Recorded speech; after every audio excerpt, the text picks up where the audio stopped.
are Tiffany Galula. The last name is spelled Ngala. Lula. Excuse me. Ngala.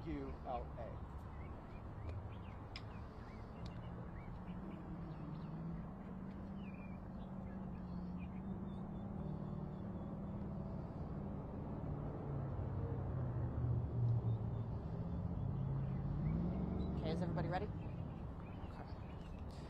Thank you everybody for coming again this evening. This is the update that we have from earlier today. I'll start with the lockdown has been lifted. Again, the lockdown has been lifted. All of the secondary searches have been concluded. We still have detectives and other Valley agencies out here still conducting the investigation.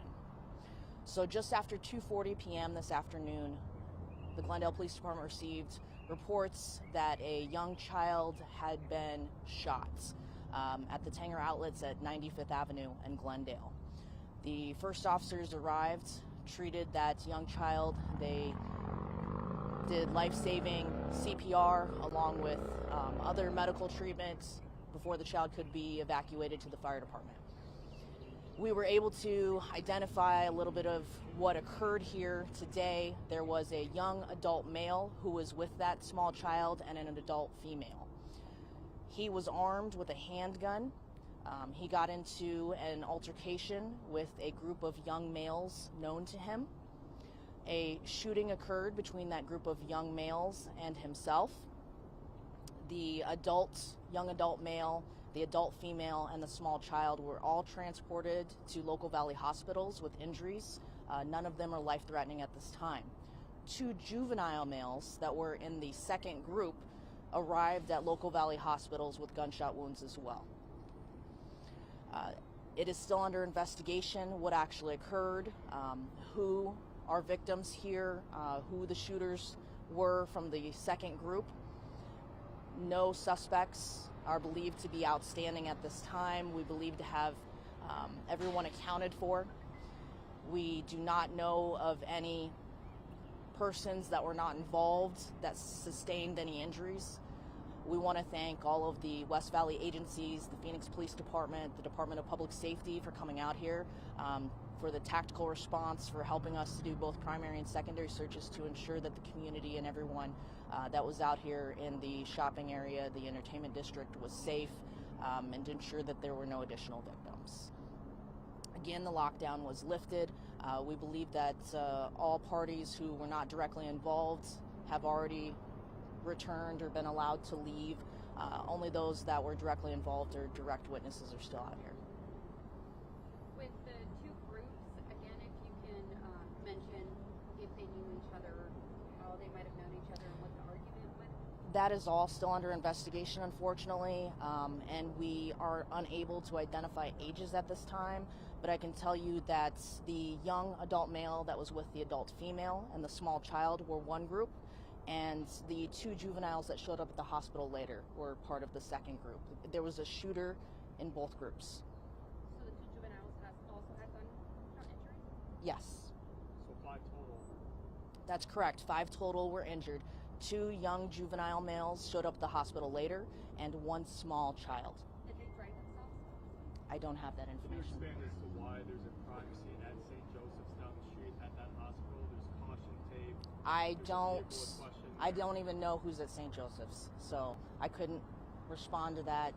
I don't have that information. I apologize. Was there any kind of pursuit for anyone? I'm sorry? Was there any kind of pursuit for anyone? Not that I'm aware of, no.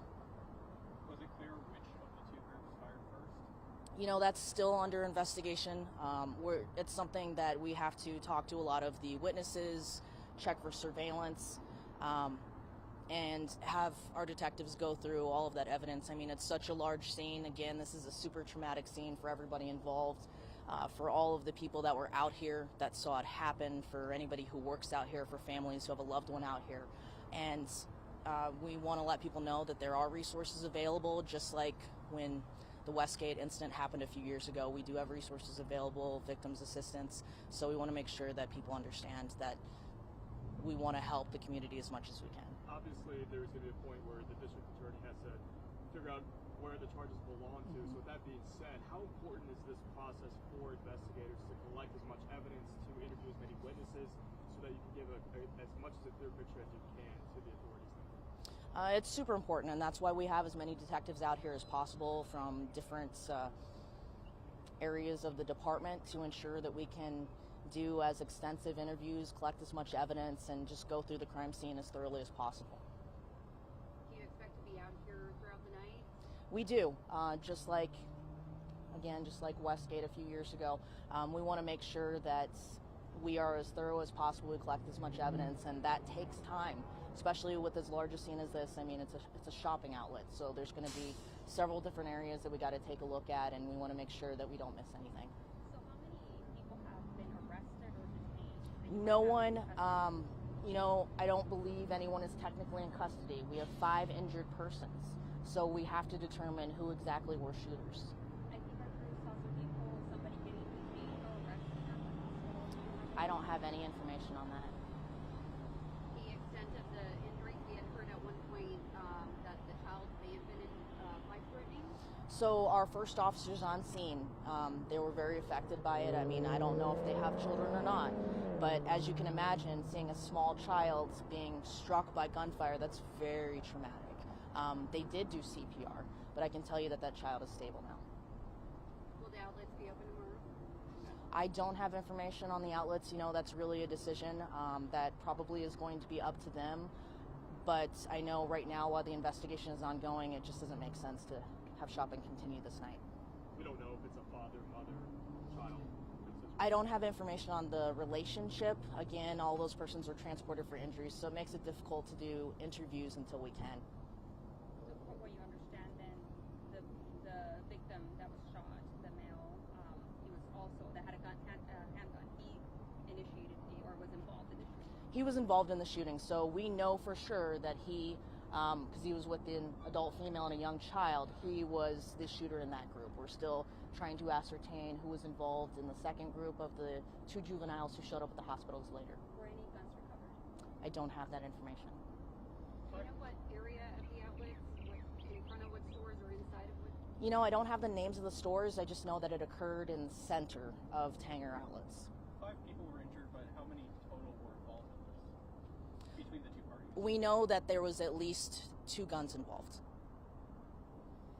Okay, guys, so this is going to be the only update we're going to do this evening. We are hoping to have a presser tomorrow, late morning, early afternoon. Please tell your assignment desk, late morning, early afternoon. We will not be answering anything at 6 o'clock in the morning. This is the only update we're going to be doing tonight, so we don't expect any changes.